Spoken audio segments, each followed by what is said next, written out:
Binanatan mga kababayan ni Senator Bongo yung distribution ng DSWD ng financial assistance daw doon sa Mindanao, sa Zamboanga City. Kasi pinopoliticize daw po. Yung reaction mga kababayan ni Bongo kasunod ng isang nag-viral na video na mismong yung isang congressman po nagtikluhod sa harap ng regional director ng DSWD para lang makiusap na i-release po yung AKAP kasi pinapakansila daw po ni Saplag Dameo. Ito po yung yung video na pinapakalat nila Ano niyan, Mr. Maravillas, ang tingin mo sa video? Nagmapanood ko po yung video. Tingin ko, planted. Yung pagtiklohod mga kababayan ng congressman, tingin ko po, drama para siraan yung ating administrasyon. Nagpalabas na ka po ng official statement ni yung DSWD. Kaduda po yung video na pinakalat. O ngayon, bumanat si Senator Bongo. Lalong makaduda. Ito ngayon, Senators, Islam, DSWD, anyo for politicizing financial aid distribution. But before ko mga kababayan ibigay sa inyo yung full story ng balitang yan, click subscribe muna dito sa ating YouTube channel and hit the notification bell para lagi po kayong updated sa mga kaganapan dito sa ating bansa. Like and share na rin po ninyo ng ating video. At wag na rin po ninyo na skip yung ating mga commercial ads para tuloy-tuloy lang ang pag-unlad ng Bagong Pilipinas. Itong ating programa mga kababayan, atid sa inyo nitong ating mga sponsors. Firmax Firming and Lifting Cream. Pinapay po sa mga pulses in affected area. Mainam po ito sa mga pains at paninigas ng mga kaso-kasuan. Ito sa mukha naman yung application, anti-aging, Automax po siya. Ito ay Glow Zero mga kababayan. Whitening po siya. Made in South Korea. Ito naman po, Nengxia Red Mixed Fruit Drink. Gawa po siya sa goji berry. May anti-cancer properties po siya. At sa mga nagana po ng malinis and spacious fitness gym, pumunta lang po kayo sa aming Colossal Fitness Gym. May Grab Car Rental din po kami. At bills payment po sa aming office. At saka sa mga mahilig po sa mga imported bags, manood po kayo sa live selling ni Madam Eileen Rosales sa kanyang Eileen Closet po. Pati mga shoes, ito yung kanya po. Ito yung kanyang page. Kita ninyo, napakagandang mga online selling po siya. Si Madam Eileen Rosales. Cellphone number niya po, 773-798-7816. Ayos pa, balik tayo mga kababayan dito sa ating topic. Ayan po yung pinapakalat na video mga kababayan. Ito yung regional director ng DSWD. Ayaw daw i-release yung AKAP para sa 1,500 beneficiaries. Pinapakansil ito dahil sa utos di umano ni Anton Lagdameo. Sumubra po yung propaganda ninyo at drama. Hindi nakapanipaniwala. Gagawin ba yun ni Anton Lagdameo? O ngayon, bumanat si Bongo. Ito na balita sa Inquirer. Senator Sam again last out at the Department of Social Welfare and Development for politicizing daw itong distribution ng financial aid para sa mga mahihirap na beneficiaries. Senator Christopher Bongo brought up the case of Zamboanga City Representative Kaimer Adan Olaso when the Senate Subcommittee on Finance tackled the proposed 2025 budget ng DSWD. So sabi po ni Bongo, ito anyang si Olaso could be seen in a Facebook video kneeling and begging before the regional director ng DSWD to allow the scheduled payout ng mga beneficiaries daw sa Zamboanga City or sa Zamboanga. So tanong ni Bongo, ano ho ba ang totoong rason dito? Hindi ho ba naging selective ang inyong opisina sa pagpili Bakit kailangan pang magmakaawa ng isang kongresista para matuloy po yung payout sa mga intended indigent beneficiaries? Ngayon, sagot po ni DSWD Secretary Rex Gatchalian na ang DSWD niya was not selective. He noted that its social workers are the ones validating the list of beneficiaries referred to them. Pagka nabigayan niya, pagka nagbigay ho ang kongresista o ang kahit na sinong partner ng referralist, binivet po nating mabuti yon. In the case anya of Olaso, he said, they informed the congressman ahead of time that the supposed payout schedule anya would not post through as they were not yet done vetting the list submitted to them. Yun naman pala po. Hindi anya nangangahulugan na wala nang mangyayaring payout at all, sabi po ni Gatchalian. However, Olaso denied this, saying the payout anya was scheduled for October 11, but he was only informed that it would no longer post through on October 9 or just a day after he lodged his mayoral bid in Zamboanga City. Ngayon, si Senator Amy Marcos, na siyang presiding officer ng hearing, nagsabi na this was not anya the first time na nangyari ito, citing the same cancellation of payout schedule for other parts of the country. Marami na anya talagang ginagawang ganyan ang DSWD. Huwag naman kayong sasama sa politika. Wala pang eleksyon. Mas politiko pa kayo kaysa sa amin. Alam naman po ninyo kung saan nakaalyado si Senator Amy. Isinama mga kababayan sa Alyansa ng Bagong Pilipinas, umalis, independent na daw siya. Pero habang independent siya, sa kanyang inclination po, nandun sa mga Duterte. Sabi nga natin mga kababayan, choice na yon. Malaki na siya. O ngayon, tingnan natin. Pag nanalo pa si Amy, di wow. Kinakailangan talaga niyang panagutan ng DSWD kung bakit nangyari paulit-ulit itong mga pagkakataon na ginagamit kayo na mas politiko pa kayo kaysa sa politiko. Wala namang ganyanan. O ngayon, nagpaabot na po ng official statement yung DSWD para maging malinaw. Kasi tingin natin, ang namumulitika po, sila yung namumulitika, hindi man yung DSWD. Kinukulayan po ng politika. Lahat ng galaw ng gobyerno ngayon, lalo yung pamimigay po doon sa Davao, ang statement ng mga Duterte, lalo na ni Baste, mga kababayan, vote buying daw.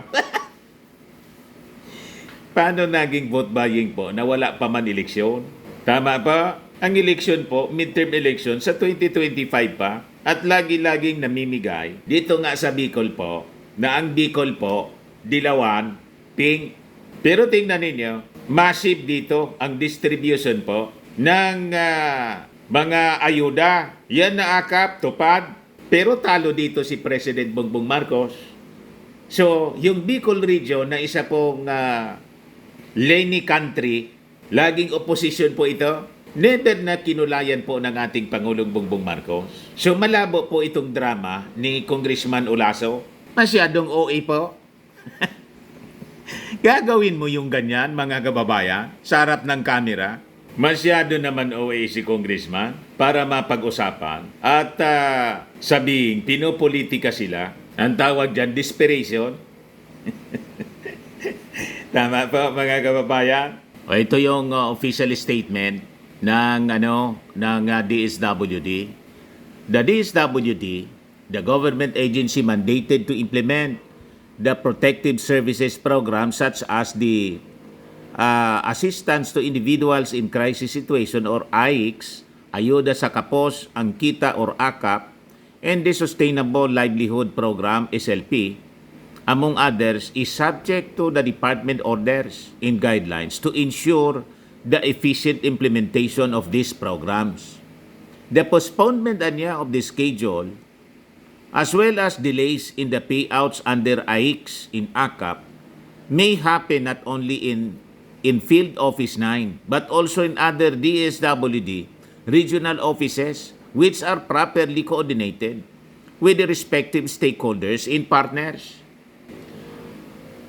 Under the General Appropriations Act or GAA, only DSWD has the sole authority to implement these programs, AIX and AKAP, and the protective guidelines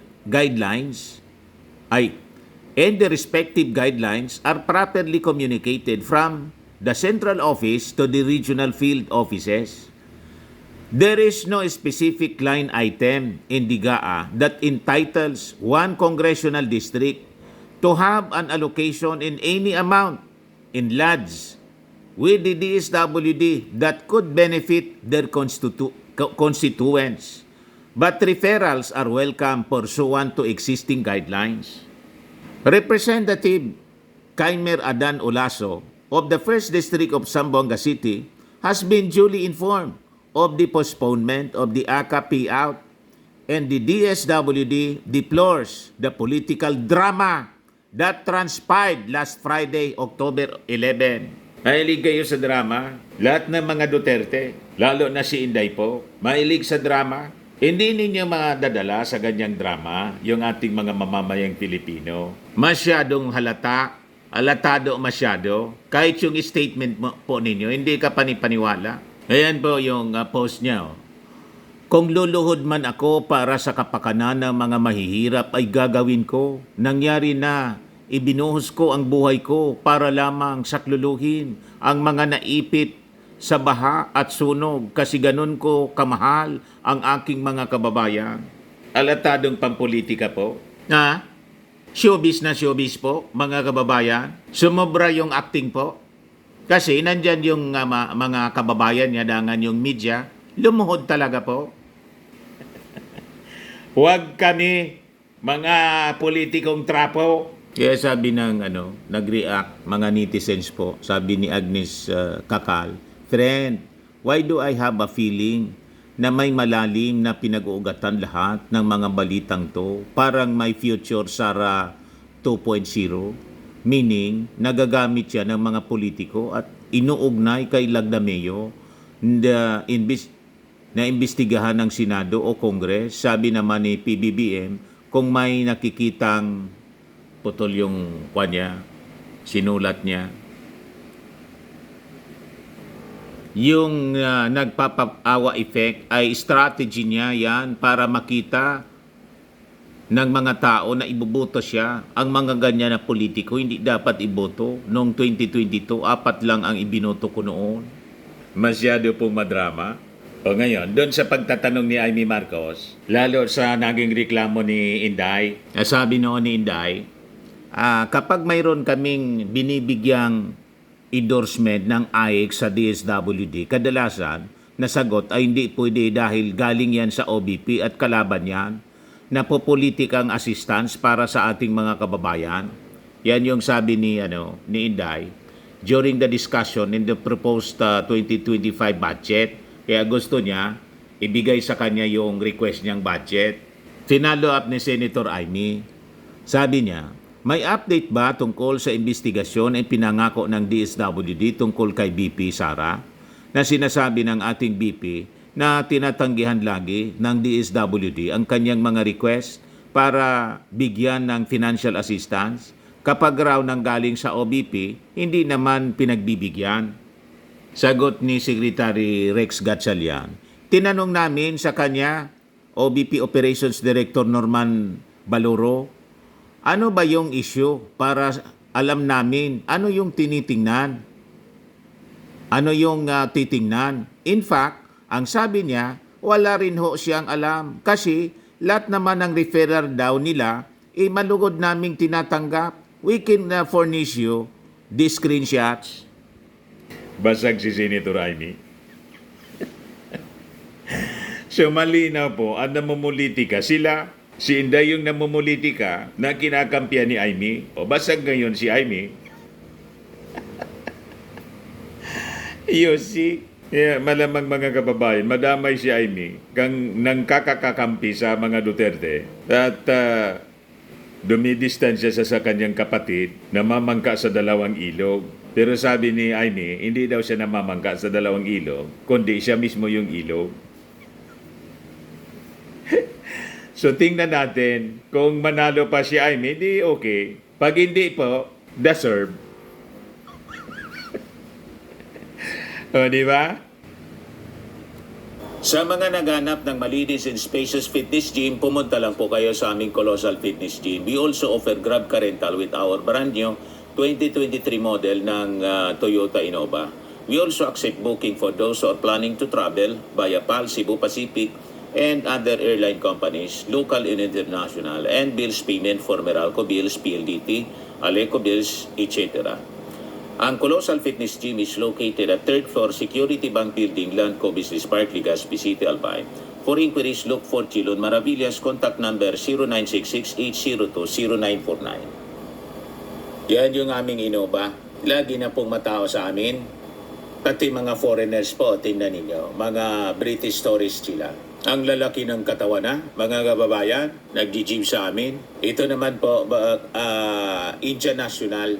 Ito mga mga European sila. Ito naman yung bago naming product na binibenta online, Eye Glow Serum. Whitening po siya galing sa South Korea. Tingnan ninyo yung epekto sa aking anak na architect entrepreneur, Riz Maravillas. For inquiries, look for Riz Maravillas on FB. Ito naman po, Firmax Firming and Lifting Cream. Pinapahid po ito sa mga pulses and affected area. Mainam po ito sa mga pains at paninigas na mga kaso-kasuan. Ito po, Automax Radiant Serum. Sa mukha naman yung application. Anti-aging po siya. You will look 10 years younger than your age. Sa mga cancer patients naman po, baka lang gusto ninyo itong itry. Nengxia Red Mix Fruit Drink. Hindi man po siya gamot, food supplement siya. Kaya lang, gawa siya mga kababayan sa goji berry. Yung goji berry may anti-cancer properties. Yung mga inquiries ninyo, dumiretso na lang kayo sa aming messenger sa Facebook para masagot namin agad. Ayos po. Ako po si Dante Maravillas. Bye-bye. God bless.